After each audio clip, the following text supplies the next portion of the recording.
የዚህ ፕሮግራም የክብር ስፖንሰሮች ኬርላንድ አጠቃላይ ሆስፒታል፣ ራሃ አረቢያን መጅሊስ፣ ዶክተር ፈቲያ የጥርስ ክሊኒክ፣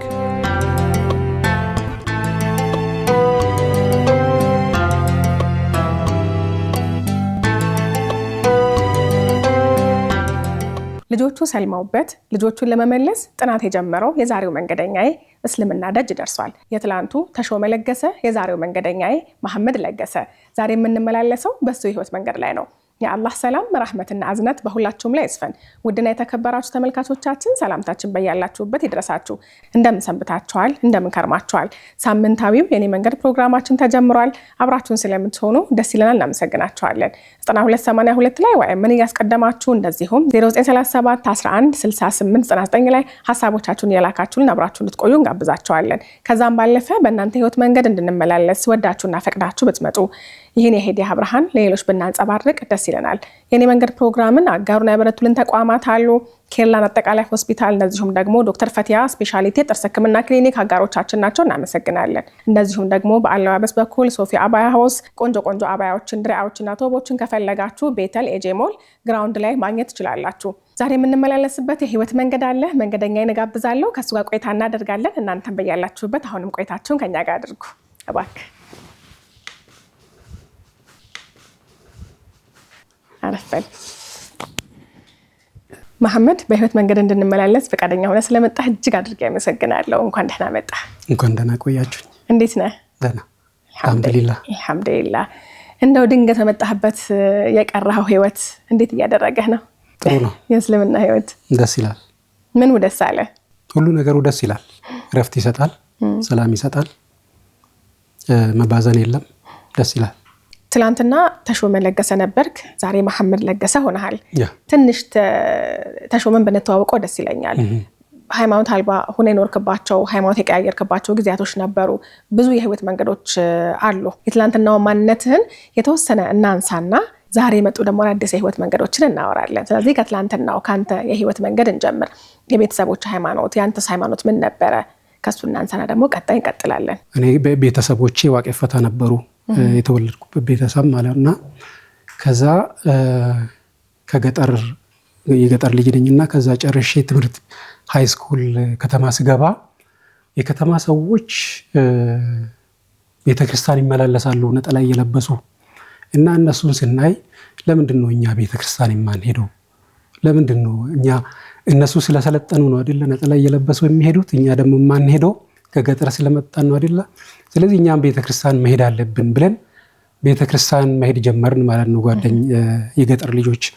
ከዛ ቤተክርስቲያን መመላለስ ስንጀምር የምናጠናቸው ነገሮች መዝሙሮች ነው። መዝሙር ደብተር እናዘጋጃለን። ይሄን የሚያክል ደብተር በጣም ሰፍትን፣ ድሮ ትልቅ ደብተር የለም። የተረፉ ደብተሮችን እየሰፋን በትልቁ አዘጋጅተን እዛ ላይ እንጽፋቸዋለን ማለት ነው። መዝሙሮችን ስቲል አረሰውም፣ ተቀርጸዋል ውስጤ ማለት ነው። ናቹራሊ ጠያቂ ነኝና መጠየቅ ጀመርኩኝ። ማናት ማርያም? ሁሌ የምንዘምርላት ማርያም ማናት? ኢየሱስስ ማን ነው? ኑ በእግዚአብሔር ደስ ይበለኒ፣ ኑ በእግዚአብሔር ደስ ይበለኒ ይላል እና ማን ነው? እግዚአብሔርስ ማን ነው? የሚሉ ነገሮች በጊዜ ሂደት እና ስለ እኔ አንድን ነገር ከያዝኩኝ እስከ መጨረሻ ካልሄድኩ አይሆንልኝምና ሁሌ ለምንድን ነው መዝሙር ብቻ የምናጠናው? መጽሐፍ ቅዱስ ስለምን አናነብም የሚለው ውስጤ እንትን ይላልና መጽሐፍ ቅዱስን ማወቅ አለብኝ ብዬ ማንበብ ጀመርኩ ማለት ነው። በግሌ ከሰዎች የምሰማቸው ነገሮች ስለ ትሪኒቲ፣ ስለ ዲቪኒቲ ኦፍ ጂሰስ የመሳሰሉት ነገሮች መጽሐፍ ላይ የማነባውና ሰዎች ላይ የምሰማው ነገር አይጣጣምልኝም። ከዛ የቤተክርስቲያን ሰዎችንም ይሄ ነገር ምንድን ነው ብዬ ስጠይቅ ስለ ሃይማኖት መመራመር ጥሩ አይደለም፣ እንዳለ ምስጢር ነው ይሉኛል። ምስጢር ነውና ምስጢራትን ደግሞ እንዳለ መቀበል ነው እንጂ መጠየቅ አስፈላጊ አይደለም ይሉኛል። ከዛ ስጠይቅ ማንም ሳይመልሱ ሲቀሩ እስከ ሃይ ስኩል ሚንስ ከ9ኛ ክፍል ጀምሮ እስከ 12ኛ ክፍል በዚህ ሁኔታ ቀጠልኩኝ። ጥያቄዎች ሳይመለሱልኝ ቀሩ ማለት ነውና ልክ ዩኒቨርሲቲ ሲገባ ሜይቢ ደግሞ ዩኒቨርሲቲ አት ዳት ታይም ፕሮቴስታንቲዝም በጣም የተስፋፋበት ጊዜ ነው። መስፋፋት የጀመረበት ጊዜ ነው። በተለይ ዩኒቨርሲቲ ላይ ማለት ነው።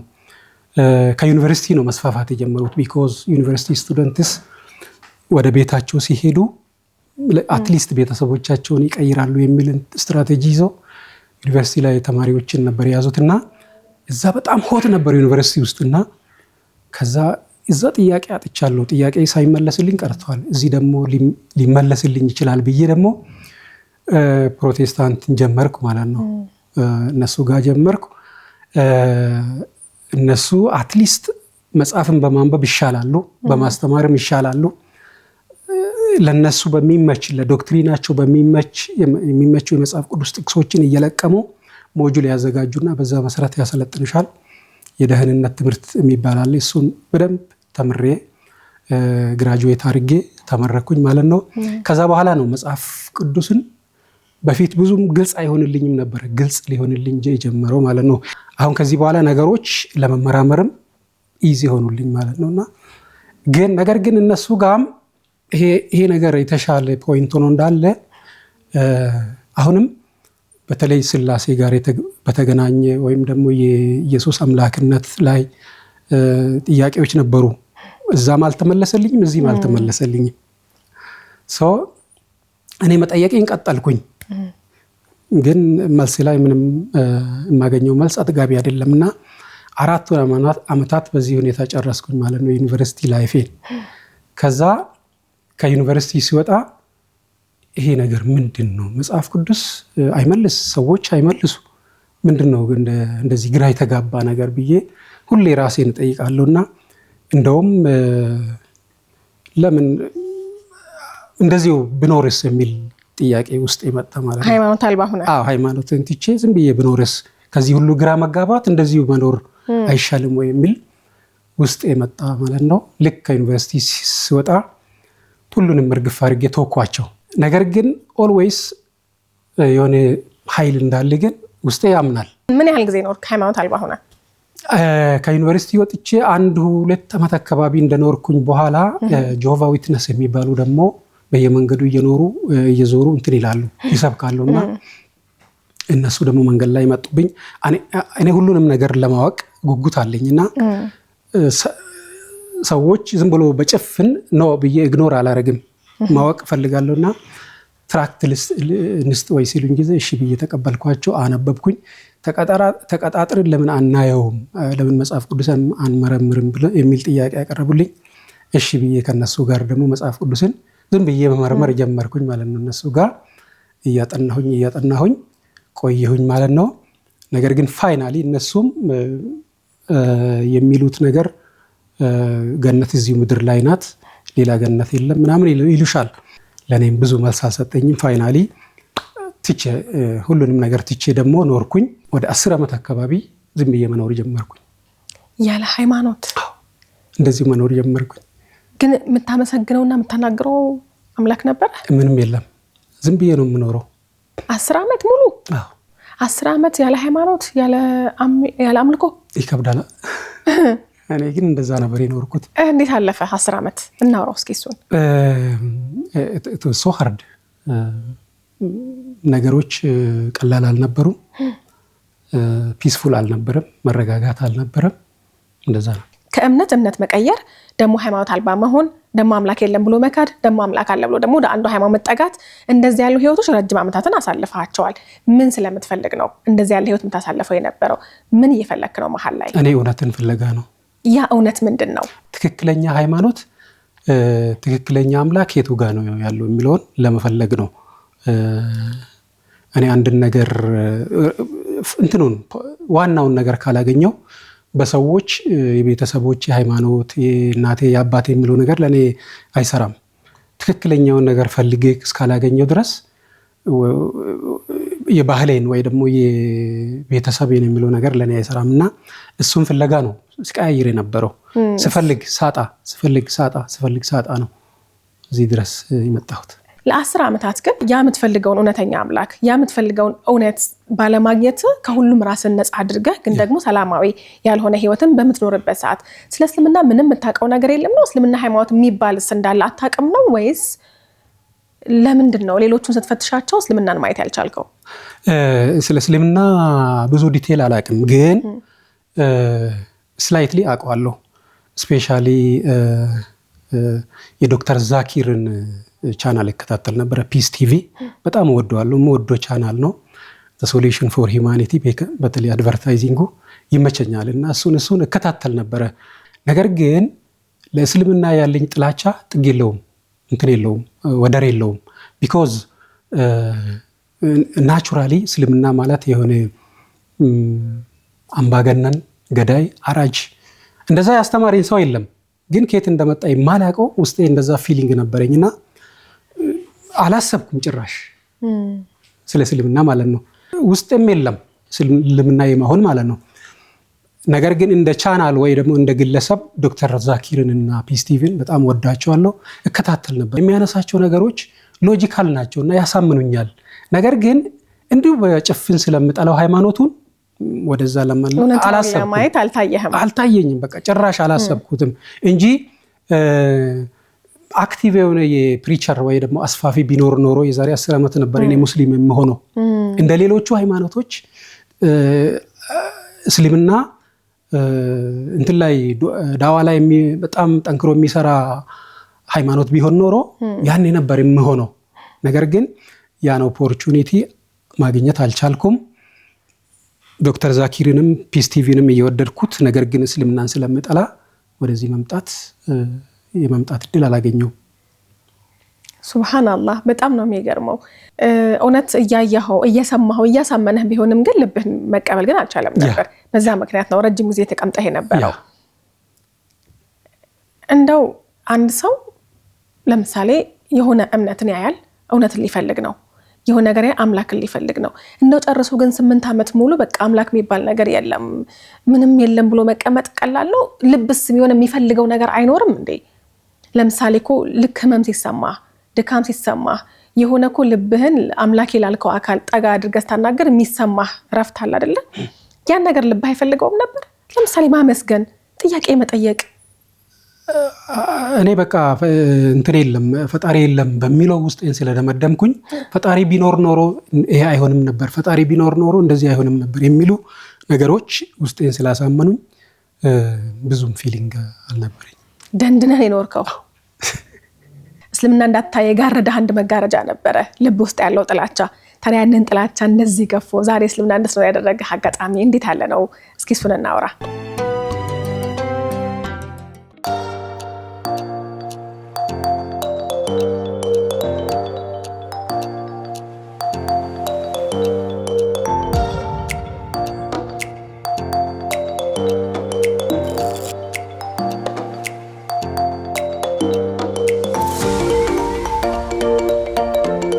ደረጃውን የጠበቀ የአፍና የጥርስ ሕክምና ከዶክተር ፈቲያ ስፔሻሊቲ የጥርስ ክሊኒክ የምንሰጣቸው አገልግሎቶች የጥርስ እጥበትና የድድ ሕክምና፣ የተቦረቦሩ ጥርሶችን መሙላት፣ የጥርስ ስር ሕክምና፣ ሩት ካናል ትሪትመንት፣ የተወላገዱ ጥርሶችን በብሬስ ማስተካከል፣ የመንጋጋ ስብራትና ውልቃትን በማግዚሎ ፋሻል ሰርጅን ወደ ነበረበት መመለስ፣ እርሶ በመረጡት ሰው ሰራሽ አርቲፊሻል ጥርስ በዚርኮኒያ፣ ሴራሚክ፣ ወርቅ፣ ክሮም፣ አክሪሊክ በመጠቀም ቋሚና ወጪ ገቢ ጥርሶችን ዘመኑ ያፈራቸው መሳሪያዎችን በመጠቀም በጥራት እንሰራለን።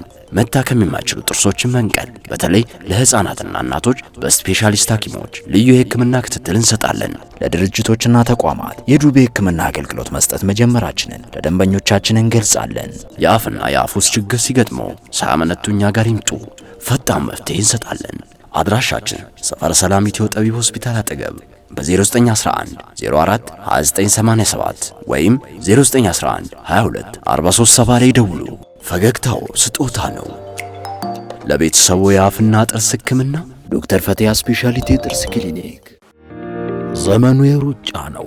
በዚህ ኑሮና ህይወት፣ በዚያ ደግሞ ጤናና ረፍት ማጣት ከወዲያ ወዲህ በሚያራሩጠን ከባድ ወቅት የጤናችንን ጉዳይ ቅድሚያ ሰጥቶ ለሁሉም በጤና ስትቆዩ ነው የሚለን ኬርላንድ አጠቃላይ ሆስፒታል ነው። የጤና ቤት የሆነው ኬርላንድ የዘመኑ ቴክኖሎጂ ያፈራቸውን የላቁ የህክምና መሳሪያዎች በመጠቀም ያለ ሰርጀሪ የኩላሊትና የሐሞት ጠጠርን ማስወገድ፣ የነርቭና የህብለ ሰረሰር፣ የልብ የአንጀትና የውስጥ ደዌ፣ ከአንገት በላይ ሕክምና፣ የካንሰር፣ የአጥንትን ጨምሮ የተለያዩ የቀዶ ጥገና ሕክምና በኤአይ በታገዘ የ4D አልትራሳውንድ፣ በዲጂታል ኤክስሬይና ፍሎሮስኮፒ፣ በባለ 1.5 ቴስላ ኤምአርአይ እና በባለ 128 ስላይስ ሲቲ ስካን ዘመናዊ መሳሪያዎች ታግዞ የተሟላ አገልግሎት በመስጠት ላይ ይገኛል። በኬርላንድ የህፃናት የማህፀንና ጽንስ የማዋለድ የድንገተኛና የጽኑ ህሙማን ሕክምናና የስነ ልቦናና የማማከር አገልግሎትን ጨምሮ የኢንዶስኮፒና ኮሎኖስኮፒ አገልግሎቶችን ከተሟላ የላቦራቶሪና ፓቶሎጂ ምርመራ ጋር ያገኛሉ። ለድርጅቶች በተመጣጣኝ ዋጋ ሂዱቢ አገልግሎት እንሰጣለን። ከአየር ጤና ወደ ሰበታ በሚወስደው መንገድ አባገዳ አደባባይ አጠገብ እንገኛለን። ስልክ 0977 86 86 86 ይደውሉልን። ኬርላንድ አጠቃላይ ሆስፒታል ከማከምም በላይ። የዕለት ተዕለት ውሎዬ ቀላል የሚባል አይደለም። አንዳንድ ጉዳዮችን ለሰዎች ለማስረዳት የሚሄድበት ርቀት አድካሚ ነው። ቤቴ ማረፊያዬ ነው።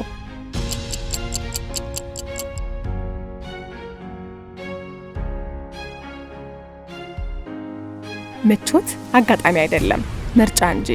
ተመሳሳይ ቤት፣ አዲስ ውበት፣ አዲስ ምቾት። ረሃ መጅሊስ ዘላቂ ውበትና ጥራት ለሚሹ ቤቶች የተዘጋጀ። በቤቶ ልክ የሰራነውን ይውሰዱ። አድራሻችን ቁጥር 1 መርካቶ አንዋር መስጂድ ፊት ለፊት ዋጂዲ ህንፃ 2ኛ ፎቅ፣ ቁጥር 2 ቤተል ተቅዋ መስጂድ ወረድ ብሎ ቲጃራ ህንፃ 1ኛ ፎቅ። ለበለጠ መረጃ 0966 22 87 60 አሊያም 0947 13 74 24 ላይ ደውሉልን። በረሃ መጅሊስ ምቾት ወደ ቤቱ ይመጣል። ረሃ መጅሊስ። እስልምና እንዳታይ የጋረደህ አንድ መጋረጃ ነበረ፣ ልብ ውስጥ ያለው ጥላቻ። ታዲያ ያንን ጥላቻ እንደዚህ ገፎ ዛሬ እስልምና እንድትኖር ያደረገህ አጋጣሚ እንዴት ያለ ነው? እስኪ እሱን እናውራ።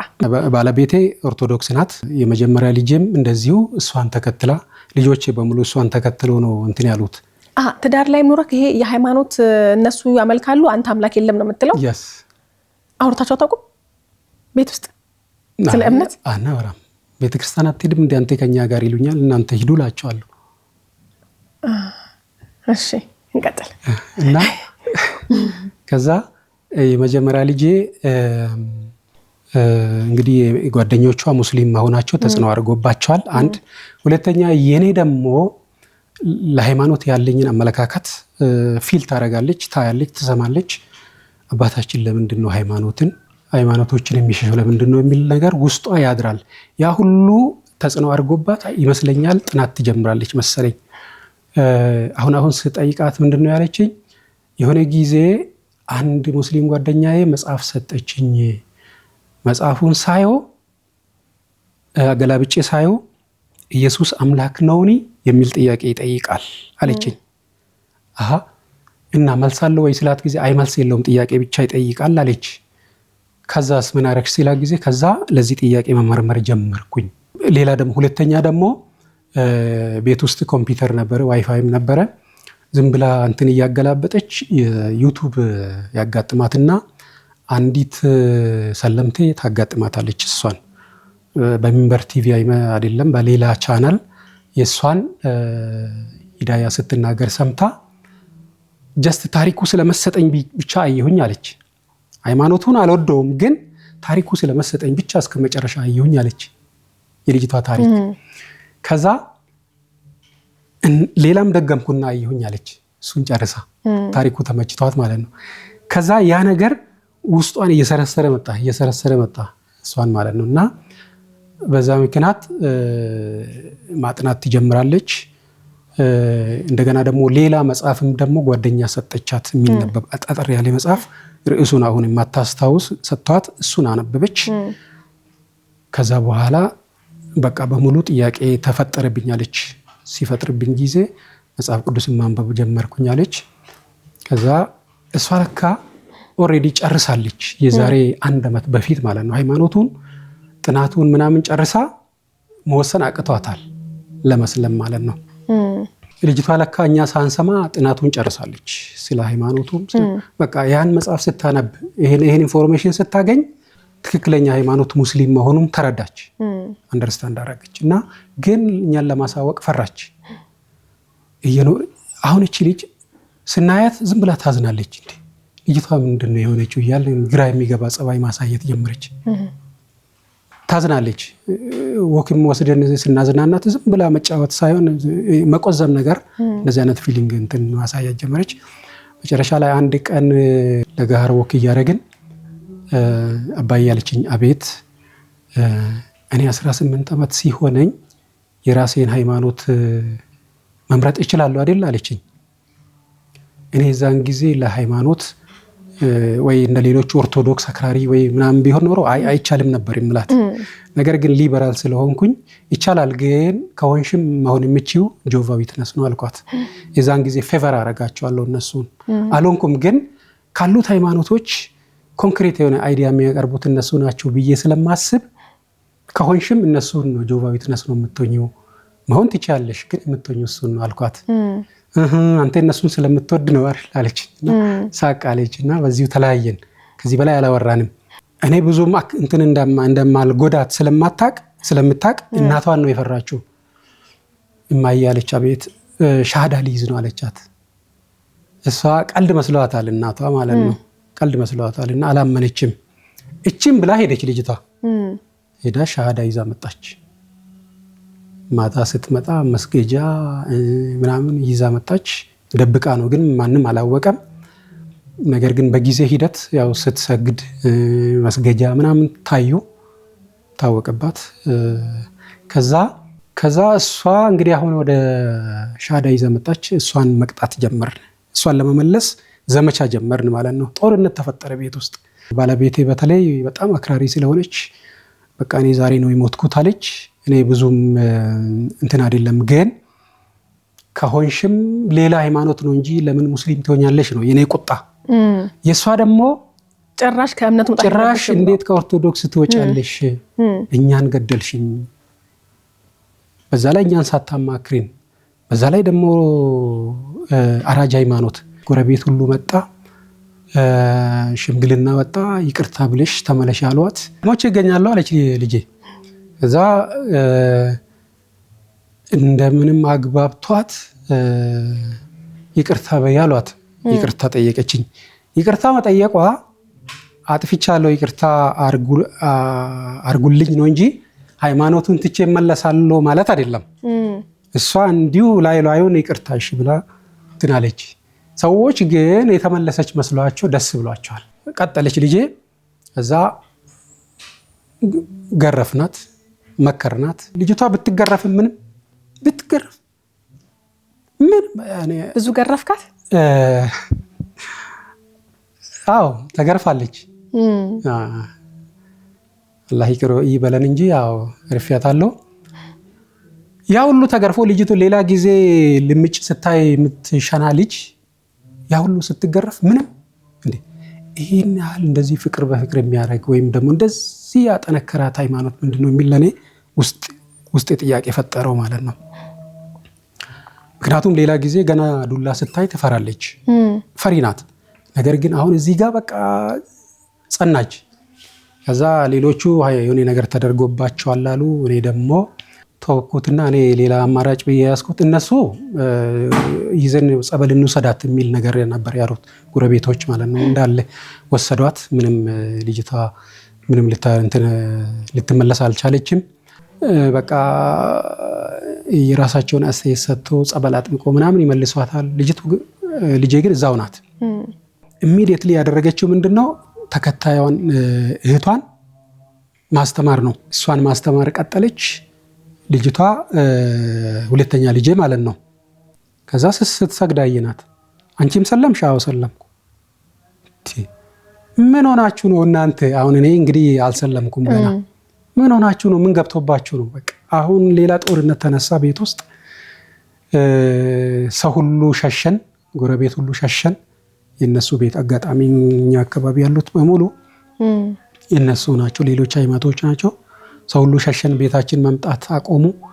ባለቤቴ ይሄው ሰው አልባ አረጋችሁኝ ትላለች፣ እንዲያረጋችሁኝ ትላለች። ሰው የሆነ አስተያየት ልክ ልጆችሽ ምን ሆኑ ምናምን ሲሏት ወዲያው ራሷን ነው የሚያማት እሷ እንቅላቷ ላይ ይወጣል ትናደዳለች ምን ትላለች እና በዛ መልኩ ሁለተኛ ልጄም ሰለመች እዛ በቃ እኔ ሁለተኛ አልገርፍም በሚለው ከዛ በኋላ ነው ሁለተኛ ልጄ ስትሰልም ነው እንግዲህ አሁን ወደ ጥናት የገባሁት ሁለቱም ይገረፉ ነበር ሁለተኛዋን አልገረፍኳትም ሁለተኛዋ መስለማን ስታይ ጥናት ጀመርኩ አሁን በጥናት ካልሆነ አይሆንም በሚለው እኔ ራሴ ላጥናና እሷን መመለስ ቀላል ነው የሚል ነበር የወሰንኩት መጽሐፍ ማነው ቁርአንን ላጥናና እሷን ማስተማር አሁን ምንም በማላቅበት ሁኔታ ላይ እሷን መመለስ ስለማልችል ቁርአን ላጥናና እሷን ልመልስ የሚል ነገር ጀመርኩኝ ማለት ነው እኔ ሃይማኖቱን ብጠላም አንድ ነገር ለማጥናት ክፍት ነኝ ኦፕን ነኝና ከዛ ያልሄድኩበት መስጊድ የለም እዛ አካባቢ ማለት ነው ኡስታዝ ፍለጋ 5 መስጊድ ሄጃለሁ ኡስታዝ ፍለጋ ማለት ነው የዛን ጊዜ ፋይናሊ ሰበታ ሄድኩኝና ኡስታዝ አቡ ሰላም የሚባል አገኘሁት ማለት ነው የመስጊዱ ኢማም ናቸው እሳቸውን አገኘሁኝ ጎበዝ ኡስታዝ ናቸው አጋጣሚ ያጋጠመኝ እሳቸው ጋር ብዙ ተወያየን ተማርን ማለት ይቻላል ቀጠሮ እየያዘልኝ በየቀኑ አትሊስት ለ3 ወር አይሆንም እዛ አካባቢ አጠናን ቁርአንን ማለት ነው እየተመላለስኩ ጥያቄዎችን እየጠየቅኩ እየመለሰልኝ ፋይናሊ እኔ ራሴ ተሸነፍኩ ማለት ነው ሱብሃንአላህ ልጅህን ልትመልስ በመጣህበት እዚሁ ቀረህ ማለት ነው በጣም ነው የሚደንቀው ምን አሳመነህ ግን በዚህ አጋጣሚ ከኡስታዝ አቡ ሰላም በተጨማሪ ደግሞ ሚዲያ ላይም ሶሻል ሚዲያ ያው በእጃችን ስለሆነ ሚዲያ ላይም አንዳንድ ዳዋዎችን መከታተል ጀመርኩኝ ስፔሻሊ የኡስታዝ አቡ ሃይደር ዳዋ በጣም ስለሚመቸኝ እሱን ሆም ብዬ መከታተል ጀመርኩኝ አሁን ማለት ነው ስለዚህ መጨረሻ ላይ የሱ የሚያስተምራቸው ትምህርቶች በተለይ ተጽዕኖ አድርጎብኛል እና ፋይናሊ ዲሳይድ አደረኩና እኔ ራሴ ሻዳ ያዝኩኝ ማለት ነው ሱብሃንአላህ የመጨረሻው ሐሳብ እንድትወስድ ያደረገችን ባቃት ደስ ይለኛል ምክንያቱም ያለ እምነት ያለ አምላክ ብዙ አመታትን ለተቀመጠ አንድ ሰው ልጁን እንዴት ትሰልሚያለሽ ብሎ እየገረፈ ላለ አንድ ሰው ለእስልምና ፍጹም የሆነ ጥላቻ ያለው ሰው እንደ የትኛው መጨረሻው ሐሳብ ነው በቃ ብሎ እጅ እንዲሰጥ ያደረገው እኔ እሱን ባቀው ደስ ይለኛል ልጄ ስትከራከረኝ መጀመሪያ እንደ ሰለመች አካባቢ ስትከራከረኝ የሰው ልጅ እኮ ሲወለድ ሙስሊም ነበር እንዴት የሚል ጥያቄ ፈጠረብኝ ሌላው ደግሞ ኡስታዝ አቡ ሃይደር ሲያስተምር የውርስ ኃጢአት የሚባል ነገር የለም አዳም ኃጢአት ሰርቷል አንዴ ነገር ግን ያንዳንዱ ሰው የሚሰራው ኃጢአት ለራሱ እንጂ ለልጅ ልጁ አይተላለፍም የሚለው ደግሞ ለኔ ሌላው እኔን የማረከኝ ዳዋ ነው አዳም ራሱ ኃጢአት ሰራ ተውበት አደረገ ይቅርታ ተደረገለት እንጂ ከዛ በኋላ የሚተላለፍ ኃጢአት የለም የሚል ይሄኛው ትምህርት እኔን ማርኮኛል ከዚህ በፊት በዚህ መልኩ አላቀውም ነበር አዳም ኃጢአት ሰራ ከዛ በኋላ የሰው ልጅ በሙሉ በአዳም ምክንያት ኃጢአተኛ ሆነዋል ሶዛት አንድ አዳኝ ያስፈልገዋል ያንን ደግሞ ኢየሱስ ነው የሚያድነው የሚል ትምህርት ነበር ይሄን አስተምሮ ነበር ይዘን ምናቄ ነበረው ምንም እንኳን ውስጤ ባይቀበለው ማለት ነው ስለዚህ ይሄ የበለጠል አሳምነው እስልምናን እንድትኖሩ አድርገዋል እና ደግሞ ተውሂድ አሁን ለምሳሌ እኔ ትሪኒቲ ለኔ ብዙ ጊዜ አሳማኝ አልነበረም ከመጀመሪያው ስጠይቃቸው ከነበሩት ጥያቄዎች አንዱ ስለ ስላሴ ነው እና ስለ ኢየሱስ አምላኪነት ነው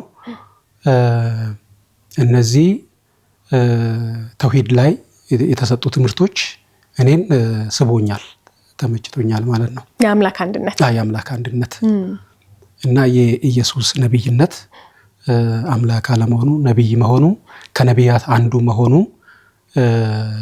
ይሄ አሳምኖኛል ብዙ ሃይማኖቶችን ብታያቸውም ለእስልምና የነበረህ ጥላቻ ግን እስልምና እንዳታይ ጋርዶህ ነበረ ዛሬ ደግሞ አልহামዱሊላህ ልጅህን ሰበብ አድርጎ ለእስልምና መኖር ጀመርሃል በትላንትናውና በዛሬው ህይወት መካከል ያለውን ልዩነት ማወቅ እችላለሁ ያ ማለት ውስጣዊ ህይወት ማለት ነው ዛሬ እኔ አሁን በጣም ደስተኛ ነኝ ምንም በሌለበት ሰላማዊ የተረጋጋው ሰው ነኝ ቢኖረኝም ባይኖረኝም ሰላማዊ እንቅልፍ ተኛለሁ።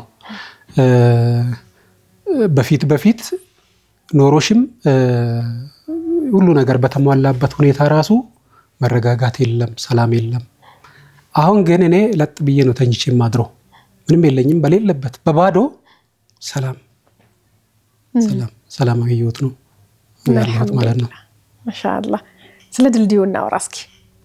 እንግዲህ አምላክ የለም ብሎ ለረጅም ዓመት የኖረችው ነፍስህ በአንዲት ደግሞ ድልድይ ተሻግራ አምላኳን ስትኳትንለት የነበረውን እውነት ጋር አገናኝታለች፣ ሸሃዳዋ ማለት ነው። ስለዛች ቀን እናውራ እስኪ። ወስነ ሸሃዳ ስለያዝክበት ቀን፣ ስለ ሸሃዳው ስሜት፣ ስለነሱ እናውራ። ሁሉን ነገር ከወሰንኩ በኋላ አሁን መጣም እንትን ማለት አለብኝ፣ በቃ ሸሃዳ መያዝ አለብኝ የሚል ነገር ወሰንኩኝ። ኡስታዜም ምን ታስባለህ ያለኝ፣ በቃ መወሰን አለብኝ አልኩኝ፣ ወሰንኩኝ። ሰበታ አንድ መስጊድ ላይ ኢሻ ሰዓት ላይ ሄደን ሸሃዳ ይዤ ወጣሁኝ ማለት ነው። በጣም ነው ደስ ያለኝ የዛን ጊዜ። እኔ ፊል የማደርገው ከዛ በፊት ሸሃዳ ሲያዝ ሰው ያለቅሳል ኦር ደግሞ እንደዛ አይነት ፊሊንግ ነበረኝ። ሰው ያለቅሳል፣ እያንዳንዱ ሰው ያለቅሳል የሚል ከአቡ ሀይደር ስለሰማሁኝ እኔም አለቅሳለሁ የሚል ጠብቄ ነበር።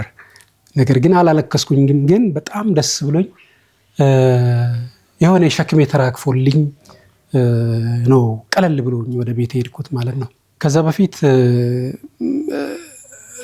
እንቅልፌ ሁላ ሰላም የለውም ነበረ። ሁሉ ነገር ባለበት ግን መረበሽ ነበረ። እንቅልፍ ማታ አይዘኝም ነበረ። አሁን እንደነገርኩሽ ስራ የለኝም፣ ኢንካም የለኝም፣ ግን ለጥ ብዬ ነው የምተኛው። ሁሉ ነገር ለሱ ትቼ ማለት ነው። አሁን ስራ የለኝም ስትል አስታወስኩኝ። እንግዲህ ላለፉት 10 ዓመታት አካባቢ ወደ ኤንጂኦ ላይ ሰርተሃል። በአካውንቲንግ ዲግሪ አለ። በሙያህ ነው 10 ዓመት ያገለገልከው የነበረው። ረጅም ጊዜ ነው 10 ዓመት። ያውም ደግሞ በፕሮፌሽን ማገልገል እኮ አይገኝም አይደል? ብዙ ጊዜ ሰዎች ፕሮፌሽናቸው ሌላ ነው፣ የሚያገለግሉት ነገር ሌላ ነው የሚሆነው። አንተ ግን በፕሮፌሽን ኤንጂኦ ላይ ወደ ከ10 ዓመት በላይ ያገለግልሃል። ለምን አሁን ስራ የለህም? ለምን ስራውን ተውከው? የዛሬ 2 ዓመት አካባቢ እየሰራሁኝ አመመኝ። ቲቢ ኤክስትራ ፑልሞናሪ ቲቢ የሚባል ሳምባ እንደ ሳምባ አይነት ሆኖ ግን ሰውነት ላይ የሚያብጥ እሱን ታመምኩና ሆስፒታላይዝ ተደረግኩኝ። ሕክምናው ከ6 ወር እስከ 1 ዓመት ይፈጃል። ሚኒመም 6 ወር እስከ 1 ዓመት። ዛት ራሴን ማከም ስለነበረብኝ ሕክምና ገባሁኝና በዛ ምክንያት ያ ስራ ቆመ ማለት ነው። መታከም ረጅም ጊዜ መታከም ስለነበረብኝ ሕክምናዬን ከጨረስኩኝ በኋላ ካገገምኩኝ በኋላ ልክ እኔ ወደ ስራ ልመለስ ሲል ዶናልድ ትራምፕ መጣ፣ ተመረጠ ማለት ነው። ተመረጠና ኤንጂኦ የሚባል አያስፈልግም ብሎ የአሜሪካ የእርዳታ ድርጅቶችን ዘጋቸው። ዛት ድሮ በገፍ ሲቀጥሩ የነበሩ ኤንጂኦዎች አሁን ተዘጉ ማለት ነው። በዛ ምክንያት የኔ የመቀጠር እድል ሳሳ ጠፋ ማለት ነው። እና ኤንጂኦ ማግኘት አልቻልኩም። በዛ ምክንያት ነው ስራ ያጣሁት ማለት ነው። ስለዚህ በአካውንቲንግ ዲግሪ ከመኖር አልፎ በፕሮፌሽኑም ወደ 10 ዓመታት አገልግለሃል። አካውንታንት የሚፈልግ ካለ እንግዲህ በእኔ በኩል ማግኘት ይችላል። ጥሩ። እንግዲህ የስራ ማስታወቂያ እየሰራው ነው አሁን። አልሐምዱሊላህ። የስራ ልምድ ያለው አካውንታንት ከፈለጋችሁ የኔ መንገድ ያቀርብላችኋል። ኢንሻአላህ ይኖራል። ኢንሻአላህ። ምክንያቱም ፕሮፌሽኑ ካለ፣ ሙያው ካለ፣ ልምዱ ካለ በእርግጠኝነት ብዙ አካውንታንት የሚፈልጉ ተቋማት ይኖራሉና አንተም ለነሱ በደንብ ታገለግላቸዋለህ። ምክንያቱም ልምዱም ስላለ ማለት ነው።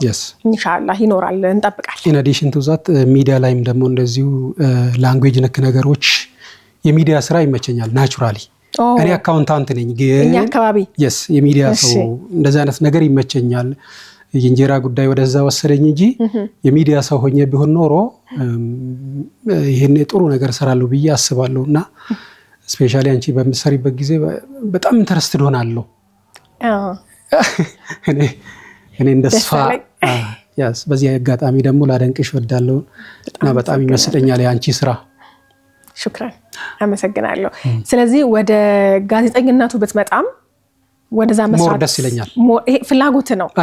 ኢንተረስቱ ነው፣ ናቹራል ኢንተረስት።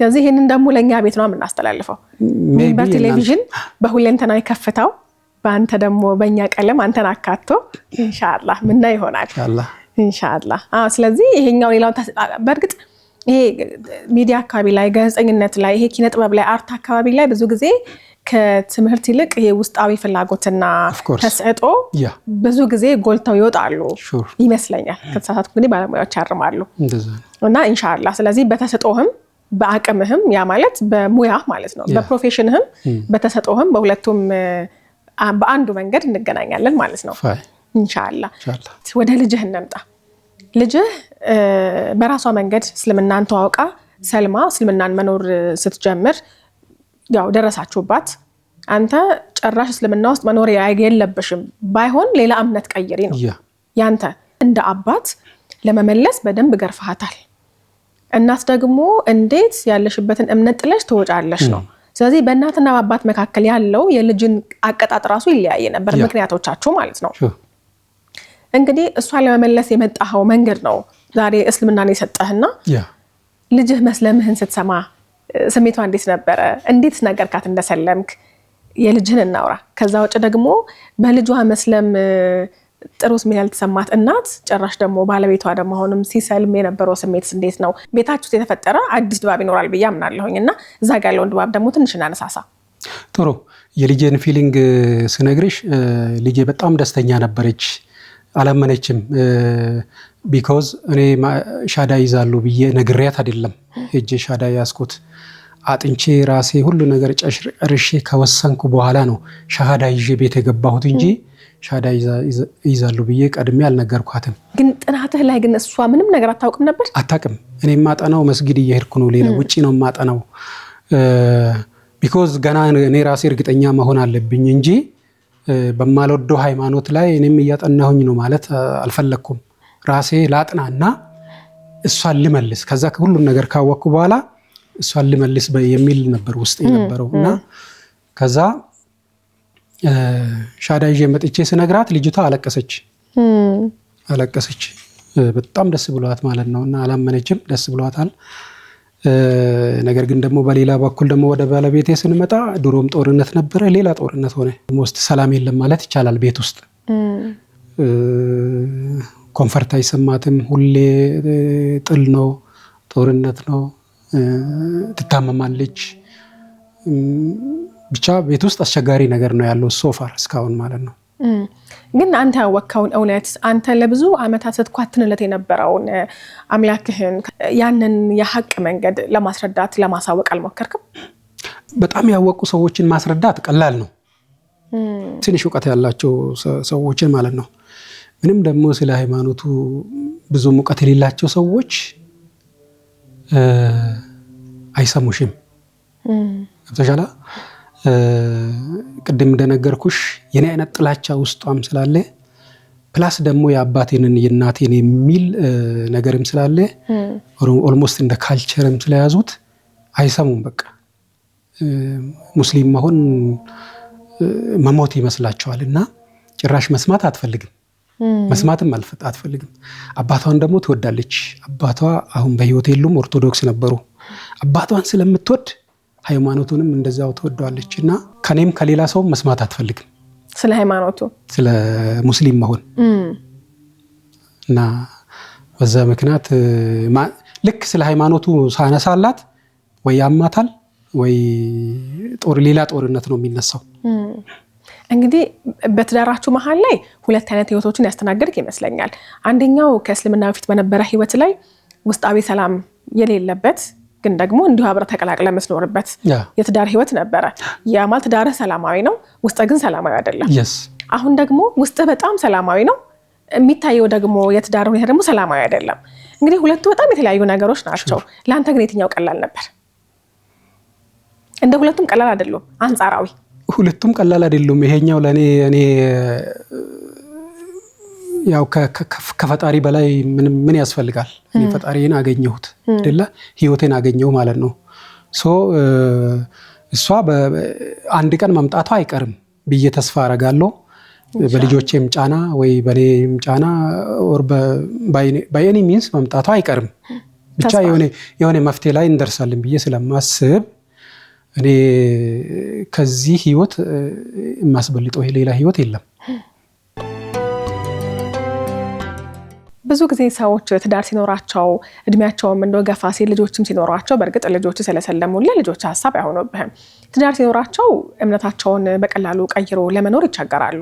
ምክንያቱም የትዳር አጋራቸው ማትቀበላቸው ከሆነ ሴትም ደግሞ ከሆነች ባለቤቷ ማይቀበላት ከሆነ ያንን ሰላማዊ የሆነውን ወይ ደግሞ አንድ አድርጎ ያኖራቸው የነበረን ትዳራቸውን ስለሚያጡት በዛ ስጋት በዛ ፍራቻ አዲስ እውነትን ቢያገኙ አዲስ እምነትን ቢያገኙ ወደዛ እምነት ለመቀላቀል ግን ድፍረቱ አይኖራቸውም። ምክንያቱም የገነቡት ነገር ስላለ እሱን አይፈልጉም ማጣት እና እንዴት ብዬ ትዳሬ ምን አድርጌ ልጆቼ ምን አድርጌ ብለው በይሉንታ ታስረው የማይሰልሙ እውነት እየገባቸው እውነታቸውን ግን በልባቸው ይዘው የሚኖሩ ሰዎች አሉ ብዙ ምናቃቸውና አንተ ያንን እውነት በልብህ ይዘህ ደብቀህ መኖርን ሳትፈልግ በግልጽ ነው የተናገርከውና ትዳሬ ላጣ እችላለሁ የሚል ስጋት አልነበረህም መስለም ስትወስን?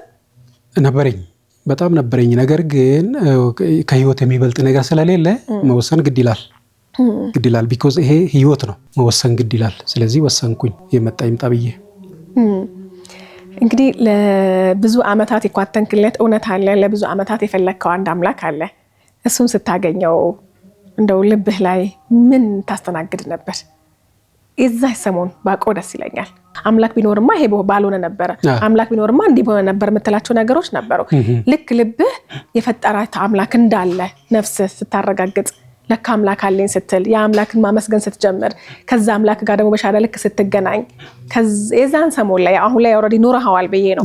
የዛኔ ግን ልዩነትን ታውቀዋለህ ብዬ ስላሰብኩኝ ነውና ወደ አዲስ ደግሞ ህይወት ስትመጣ አንተ ጋር የነበረውን ነገር ባውቅ ደስ ይለኛል። ያ በጣም ደስ ይላል እና በተለይ ማታ በየቀኑ ለስግደት መስጊድ ሄዳለሁ። እዛ አካባቢ ያለው ነገር በተለይ ማታ ከጀማ ጋር ሰግጄ ሲሄድ ምናምን ሰላማዊ ነው ህይወት ነው የሚሰማኝ። ደስ ነው የሚለኝ እና ሁሌ እንደዛ ብሄድ ደስታዬ ነው። በተለይ ማታ ሁሌ እንደዛ ከጀማ ጋር ሆነሽ ስትሰግጂ ምናምን ደስ ይላል። ምናልባት እኮ ትላንትና እስልምናን በጠላሁበት ልቤ ደንድኖ በዛው ቀርቶ ቢሆን ኖሮ በዛ ጥላቻ ይቀጥዬ ቢሆን ኖሮ ምን ሆን ነበር ብለህ ራስን እንድጠይቅ ያደረገህ ሞመንት አለ? እንደዛ ፊሊንግ አይነት የጠየኩበት ጊዜ የለም። ነገር ግን እንዲሁ ባልሆን ኖሮ ወደ እስልምና ባልመጣ ኖሮ ምን አይነት ህይወት ያጋጥምህ ነበር ካልሽኝ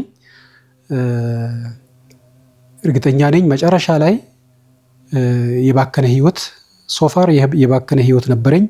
ከዚህ የባከነ ህይወት እንደሚሆን እርግጠኛ ነኝና ፋይናሊ ሰው አምላክ የለኝ እያለ እንትን ማለት ሲጀምር ተስፋ መቁረጥ ይጀምራል። ወደ ተለያዩ ሱሶች መግባት ይጀምራል። ወደ ሱሳይድ ይገባል። እንደዚህ አይነት እርምጃዎች ፋይናሊ አዳይድ ነው ዘዴ ይሆን። በተለይ የሆነ ነገር ሲያጣ ትግስት አይኖረውም። ሃይማኖተኛ ስትሆኝና ሃይማኖት አልባ ስትሆኝ አንድ አይደለም። ሃይማኖተኛ ስትሆኝ ተስፋ የምታረጊው ነገር አለና በተስፋ ትኖሪያለሽ፣ ቢኖርም ባይኖርሽም፣ ቢደላሽም ባይደላሽም። ሃይማኖት አልባ ስትሆኝ ግን የሆነ ነገር ሲከፋሽ ወደ እርምጃ ነው የምትሄጂው ማለት ነው። ተስፋ ትቆርጫለሽ እና ሶፋር ወይ ጠጪ ወይ ደግሞ አጫሽ ኦር ሰምዌር መግባት አይቀርም። እርግጥ እስካሁን እንደዚህ አይነት ሱስ የለብኝም ናቹራሊ። ነገር ግን የሆነ ቀን አይቀርልኝም ነበር በዛ ቆይቼ ቢሆን ኖሮ። ስለሰለምክ ያገኘኸው ወይ ደግሞ በመስለምህ ያጣኸው የተለየ ነገር አለ? በመስለም ያገኘሁት ነገር ህይወት ነው። ከፈጣሪሽ ጋር መገናኘት ቀላል ነገር አይደለም። ህይወት ነው፣ ተስፋ ነው። ይሄ ትልቁ ነገር ነው ያገኘሁት፣ ትልቁ ነገር ነው። ያጣሁት ነገር ምንድነው? ዘሞመንት ሻሃዳ መያዜን ሲሰሙ ብዙ ሰዎች ከቤትም ጀምሮ ማለት ነው ጎረቤት ዘመድ እንዳለ ሸሽተውኛል። የዘጉኝ ጓደኞች አሉ፣ ያኮረፉኝ ጓደኞች አሉ። አሁን ኦልሞስት ሰው የለኝም ማለት ይቻላል ከመስጊድ ጀማ በቀር ማለት ነው። ሌሎቹ የድሮ ጓደኞቼ ኢቭን ዘመዶቼ ማለት ነው። አሁን ዘመዶቼ አንድ የሚያናግረኝ የለም። አሁን ዛሬ እኔ ስራ አልባ ሆኜ የምኖረው ለኔ ስራ መፍጠር የሚችሉ መቅጠርም ማስቀጠርም የሚችሉ ትልልቅ ዘመዶች አሉኝ። ነገር ግን ሻሃዳ መያዜን ሙስሊም መሆኔን ከሰሙ በኋላ ዘጉኝ። በቃ ዘጉኝ። ስለዚህ አሁን ከዘመድም አይደለሁም። እናቴ ብቻ ናት የምትጠይቀኝ። በጊዜ ሂደት የኔ እናትና የባለቤቴ እናት እነሱ ብቻ ናቸው የሚቀርቡኝ። ሶሻል ላይፌ የለም አሁን የድሮ የነበሩኝ ሰዎች ማለት ነው የሉ። አላህን አግኝተሃል። ትልቁ ነገር እሱ ነው።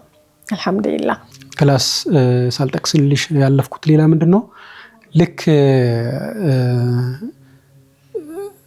ዝም ብዬ ከምቀመጥ ብዬ አንድ የድሮ ወዳጄ የማውቀው የራሱ ቢዝነስ ያለው ጋር እንደ ሼር እንስራ ብሎኝ ወሰደኝ። በድሮ እንትኔ ነው የሚያቀኝ፣ በድሮ ሃይማኖቴ ነው የሚያቀኝና ልክ እሱ ጋር እየሰራሁኝ 10 ሰዓት ላይ እኔ ለእንትን ወጣለሁ፣ ለ10 ወጣለሁ ማለት ነው። በየቀኑ ወጣለሁ። የት ነው የምትሄደው ይለኛል። በየቀኑ መውጣቴ ሲደጋገምበት ጊዜ የት ነው የምትሄደው? መስጊድ እየነገርኩት ስነግረው ጊዜ ሰለምክ እንዴ? አዎ ሰለምኩ። አክራሪ ፕሮቴስታንት ነው ሰውየው። ከዛ በኋላ ሰውየው ተቀያየረ፣ ሌላ ሰው ሆኖ ተገኘ። በዛ ምክንያት ከሱ ጋር መቀጠል አልቻልኩም። እሱን ስራ አቆምኩኝ ማለት ነው እንጂ ይሄን ያህል አልቸገርም ነበረ። አንድ እሱ ነው። ሁለተኛ አከራዮቼ፣ እኔ በኪራይ ቤት ነበር የምኖረው። አከራዮቼ አሁንም ፕሮቴስታንት ናቸው። ሙሉ ግቢ ይዤ ነበር የምኖረው። ልክ መስለሜን ሲሰሙ ቤቱ ይፈለጋል እና ልቀቅ ተባልኩኝ። ኖርማሊ ግን ቤቱ አይፈለግም። እሺ ይፈለጋል? አዎ ይፈለጋል። ሰው ሁሉ ዘመተብኝ፣ ጎረቤት ሁላ። እኔ አልለቅም ብዬ ነበር። እኔ በአንዴ ቤት አይለቀቅም። በዛ ላይ ቤተሰብ ይዤ በአንዴ በአጭር ጊዜ ቤት ሊቀቅ አይባልም። አልለቅም። ከፈለጋችሁ በፍርድ ጠይቁኝ እንጂ አልለቅም ብያቸው ሰው ሁሉ ዘመተብኝ። እንዴት በሰው ቤት ውስጥ ቁጭ ብለህ እንዲህ ትላለህ? ባለቤቴ ኢቭን ማለት ነው፣ ባለቤቴም ጭምር በሰው ቤት ውስጥ በራስ ጥፋት እንዴት ትከራከራለህ? የራሴ ጥፋት እንግዲህ ሃይማኖቴን መቀየሬ ነው። በራስ ጥፋት እነሱ እንደማይወዱ እያወቅ እንዴት እንደዚህ ትላለህ ብሎ መጨረሻ ላይ ፋይናሊ ከነሱ ጋር ላለመጣላት ላለመከራከር ብዬ በጣም በተጨነቅኩበት ሰዓት ቤት አግኝቼ ለቀኩላቸው ማለት ነው። ወጣሁኝ ከዛ ቤት። ሱብሃንአላህ። አንድ ይሄ ነው። ሌላው ሰው ሁላ እስቲ አንተ አሁን ይሄው ትንከራተታለህ፣ ስራ አታል። ምን አንከራተተ? እንደ ድሮ ዝም ብለህ ስራህን አትሰራም ነበር? ይሄው እስልምና ገባ፣ ስራ ፈታ። ይሄው 2 ዓመት ሊሆን ነው፣ ስራ የለህም። ለምን ዝም ብለህ ስራህን አትሰራም ይሉኛል። ይሄው ዋጋህን አግኝተሃል። ኢቭን ከቤትም ጭምር ማለት ነው። ሃይማኖት ቀይረሃል፣ ዋጋህን አግኝተሃል።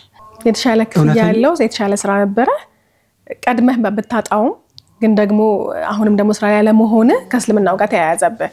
አዎ ያልገባቸው ሰዎች እንዴት ያስባሉ? ወደ ትክክለኛ ሃይማኖት ሄደ ቢሆን ኖሮ ስራ ወዲያው ታገኝ ነበር። መንገዱን ስለሳትክ ነው ስራ አልባ ይሆንኩ የሚል አይነት ፊሊንግ፣ እነዚህ አይነት አስተያየቶች ይደርሱኛል። በጣም ይገርማል። እንደው አንድ ነገር አንስተን ፕሮግራማችን ብናጠቃልል ደስ ይለኛል። ብዙ ጊዜ ሰዎች ለእስልምና ያላቸው አተያይ በጣም ይደንቀኛል። ምክንያት አልባ ነው አተያያቸው። ድፍን ያለ የጭፍን ጥላቻ የምንለው አይነት ጥላቻ ነው ያላቸውና ይሄ ስሜት ደግሞ አንተ ጋርም ነበረ። ምናልባት ግን እንደዚህ ላሉ ለእስልምና ጥላቻ ላላቸው ሰዎች፣ እስልምናን በጭፍኑ ያለ ምክንያት ለሚጠሉ ሰዎች ምናልባት ይህንን ነገር ቢያውቁ እስልምናን ባልጠሉ ነበር ብለህ የምታነሳው ሀሳብ ይኖራል? የስ ገብቶ ቢያዩ ብዙ ሰዎች ኦፕን ማይንድድ አይሆኑም። ችግራቸው ይሄ ነው። እኔም እዛ ነበርኩና እንትን ከሚሉ ጭፍን ከሚሆኑ ገብቶ ሃይማኖቱ ውስጥ ገብቶ አይደለም አጥንቶ አንብቦ ቢያዩ በቀላሉ ይረዱታል፣ እውነታውን ያገኙታል ብዬ አስባለሁ። እና እስቲ እስልምና ምን ይላል የሚለውን ነገር አያዩም እንጂ አገላብጦ ቢያዩ ኖሮ እያንዳንዱ ሰው እውነታውን ያገኛል ብዬ አስባለሁ ኢንሻአላህ። ስለዚህ እውነትን ለማግኘት ማየት ነው፣ ማንበብ ማየት። በአንዴ ወስኑና ግቡ አልልም፣ ግን አንብቡ፣ እዩ እና እውነታውን ትደርሱበታላችሁ ብዬ አስተያየት እሰጣለሁ። በንባብ መሐልም እስልምና መኖር ከጀመርክ በኋላም ከእስልምና በጣም በቃ ልብህ ላይ ቅርት ያለው ነገር ምንድነው? የትኛው አስተምህሮ ለኔ ልቤ ላይ ቀረው? የኢየሱስ ነብይነት። በተለይ አሁን ሌሎች ሃይማኖቶች ውስጥ ያሉ ሰዎች ነብያችንን ይክዱታል፣ አያምኑትም። ኦር ደግሞ እስልምናንም ይክዱታል። እስልምና ደግሞ እነሱን አልካዳቸውም፣ ያቅፋቸዋል እንጂ መጽሐፍቶቻቸውንም ያቅፋቸዋል። ምንም እንኳን በጊዜ ሂደት መጽሐፍቶቹ የተበረዙ ቢሆኑም ኦሪጂናል መጽሐፍቶችን ያቅፋቸዋል፣ ነቢያትን ያቅፋቸዋል። ሶ ኢንክሉሲቭ ነው እስልምናና እስልምና ኢንክሉሲቭ መሆኑ ለኔ መስጦኛል። ነቢያትን የቀደሙ ነቢያትንም አቅፎ እስከ ፋይናል ሜሴንጀር ነቢያችን መምጣቱ ይሄ ኢንተረስቲንግ ነው ፎር ሚ ለኔ። እንግዲህ አልহামዱሊላህ አላህ Subhanahu Wa Ta'ala ለሚወደውና ለመረጠው ሰው ሁሉ ሂዳያን ይሰጣል። ዛሬ ልጅህን ሰበብ አድርጎልህ ላንተ ደግሞ ሂዳያን ሰጥቷል። ብናወራቸው ማልቆ ብዙ የህይወት መንገዶች ይኖራሉ። ነገር ግን እዚህ ጋር ደግሞ ልናበቃ ግድ ይለናል። ሁሉ ጊዜም በህይወት መንገድ ላይ ግን ያው በመስለም ባይቀበሉ ምን ባደርጉ ብዙ የሚያንከራተቱ ሰዎች ቢኖሩም ደግሞ ሁሌም ቢሆን በህይወታችን ውስጥ ምናመሰግናቸው ውለታቸው ያለብን ሰዎች ይኖራሉና የኔ መንገድ ደግሞ ሁሉ ጊዜ ምስጋናን ያስቀድማል። ስለዚህ ማመስገን የሚኖርብ ሰዎች ስለሚኖሩ እነሱን አመስግና ፕሮግራማችንን እንዘጋለን። እኔ አሁን ከዘመዶቼ በላይ ዘመድ የሆኑኝ መንፈሳዊ ወንድሞቼ ናቸውና በጣም እየተቸገርኩ መሆኔን ያለውበትን ኮንዲሽን ስለሚያውቁ ብዙ የመስጊድ ሰዎች ያገዙኝ ነው። በተለይ ሼህ ኑሩ ሳውዲ የሚኖር ሼህ ኑሩ ሁሴን የሚባል በጣም እያበረታታኝ አንዳንድ ነገሮችን እየረዳኝ አይዞ እያለኝ እያበረታታኝ ያለ ስለሆነ ሼህ ኑሩን በጣም አመሰግናለሁ። ፕላስ ደግሞ ሼህ ሁሴን የሚባሉ እንዲሁ ደግሞ አንድ ጀማ ላይ አብረን የምንሰግድ እሳቸውም ደግሞ እንዲሁ በሐሳብ በሚችሉት ነገር እየረዱኝ ነው። እሳቸውንም እንደዚሁ በጣም አመሰግናቸዋለሁ። ፕላስ ደግሞ እኔን ሻሃዳ ያሳዙኝ ኡስታዝ አብዱሰላም እሳቸውንም ለዚህ ስላበቁኝ እጅግ አድርጌ አመሰግናቸዋለሁ። የልብህ ሰላም አላህን በማግኘት ተመልሷል። ቤት ውስጥ ያለው ሰላም ደግሞ ሂዳያ ገብቶ አሁንም ሰላም ያድርግልህ ቤታችሁን። ሁላችሁም ደግሞ በአንድ እምነት ውስጥ አላህን በማምለክ ውስጥ የምታሳልፉ ያድርጋችሁ የኔ ዱዓ ነው። ባለቤቴ በጣም ጥሩ ሰውና የእምነት ሰው ነች። ሃይማኖቱን ነው የምትጠላው እንጂ ሰው አጠላም። በጣም የፍቅር ሰው ነች እና ከኔም በላይ ብዙ ሰዎች እሷን ያመሰግኗታል፣ ይወዷታል። ሙስሊም ክርስቲያን አትልም። እሷ ጋር ሊጫወት ሄደውን በሙሉ እኩል ነው የምታስተናግደው፣ እኩል ነው የምትቀበለው። ሶሻብልና የፍቅር ሰው ነች። ነገር ግን እንዲሁ በቃ የተቀረጸብን ነገር ስላለ ሃይማኖቱን በጭፍን ትጠለዋለች እንጂ ሰው አጠላም። እንደውም እንደ አጋጣሚ እሷም ጓደኞቿ ሙስሊም ናቸው። የሚገርመው ነገር ሙስሊም ጓደኞች ይበዛል። ነገር ግን ልትሸነፍ አልቻለች። በዛ አጋጣሚ እንደውም ፍቅርህን ብትገልጽላት በጣም ደስ ይለኛል። እንደ ሌላ ትዳር ቢሆን ኖሮ ምን ከሱ ጋር አንከራተተኝ ብላ ዞር ነው የምትለው። እሷ ግን እኔን በጣም ስለምትወደኝ ያን ሁሉ እያመማት እንትን እያለች እየተሰቃየች ከኔ ጋር ትኖራለችና እኔም በጣም ወዳታለሁ። እሷም በጣም ነው የምትወደኝ። ኢንሻአላህ ፍቅራችን ይቀጥላል ብዬ ተስፋ አረጋለሁ። እሷም ወደ እኔ ትመጣለች ብዬ ተስፋ አረጋለሁ ኢንሻአላህ። አላህ Subhanahu Wa Ta'ala ይሄንን ፍቅራችሁን እስከ ጀነት ያድርግላችሁ። እንግዲህ ስለነበርክ እጅግ አድርጌ አመሰግናለሁ። እንደዚህ ያለ ህይወት መንገድህን እኛ ተጋርተን ለኔ መንገድ ቤተሰቦች እንድናጋራ ስላደረከኝም በድጋሜ ምስጋና ይድረስ። እኔም አመሰግናለሁ። ውድና የተከበራችሁ ተመልካቾቻችን ከመንገደኛ መሐመድ ጋር የነበረን ቆይታ ይሄን ይመስል ነበር። እናንተም አብራችሁ ስለነበራችሁ እጅግ አድርገን እናመሰግናለን። መሐመድ የሚለውን ስም ማን አወጣልህ ሳልጠይቅህ ረስቼ ልክ መሐመድ ስል ትዝ አለኝ። ኡስታዝ አቡ ሰላም እኔን ሻሃዳ ያሳዘኝ ውስጤን አየና የነብያችንን ስም ሰጠኝ። መሐመድ አለኝ። አንተም ተቀበልክ? yes ደስ አለኝ። እሺ እንደው ሳልጠይቅ አለፍኳት ብዬ ነው። yes በድጋሚ አብራችሁን ስለነበራችሁ እጅግ አድርገን እናመሰግናለን። በሚቀጥለው ሳምንት ከሌላ መንገደኛ ጋር እንጠብቃችኋለን። የአላህ ሰላም፣ ረህመትና እዝነት በሁላችሁም ላይ ይስፈን። መልካም ሳምንት ይሆንላችሁ።